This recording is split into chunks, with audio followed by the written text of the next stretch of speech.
C'est l'histoire d'une bonne idée, celle du pollueur-payeur. Pour obliger les 11 000 sites industriels européens à réduire leurs émissions de gaz à effet de serre très polluantes, l'Europe met en place en 2005 le plus grand marché de quotas environnementaux au monde. C'est le marché carbone. En clair, des quotas ou bons à polluer sont attribués à chaque site industriel. Lorsqu'un industriel dépasse son quota, il peut acheter les quotas manquants sur le marché carbone, c'est-à-dire auprès d'un autre industriel qui aura moins pollué. Prix actuel de la tonne de carbone entre 4 et 6 euros. Trop faible pour inciter les industriels à investir dans des installations moins polluantes.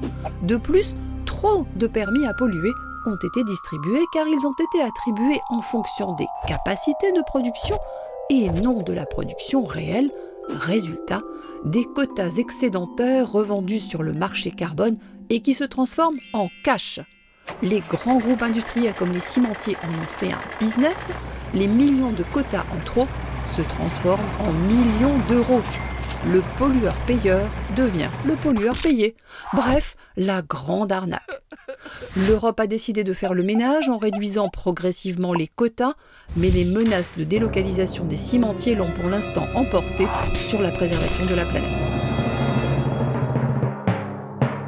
À titre d'exemple, rien que le secteur industriel de la sidérurgie européenne, ils ont amassé depuis la période 2011-2015 plus de 8 milliards d'euros. Le secteur du ciment, c'est 5 milliards d'euros. La chimie, c'est 4,5 milliards. Enfin bref, il y a un business et ces secteurs industriels l'ont bien compris. Et pourquoi l'Europe n'a pas fait le ménage lorsqu'elle s'est rendue compte de l'utilisation finalement de ses droits à polluer?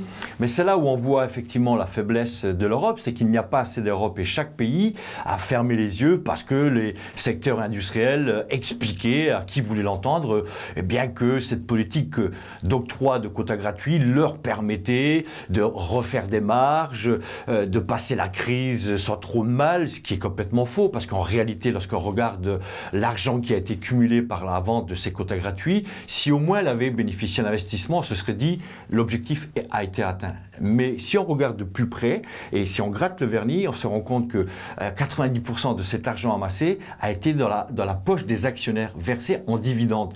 Et donc là, il y a une responsabilité énorme de la part des États membres qui n'ont pas fait le ménage, comme vous dites. Et là, il est temps maintenant de rectifier le tir.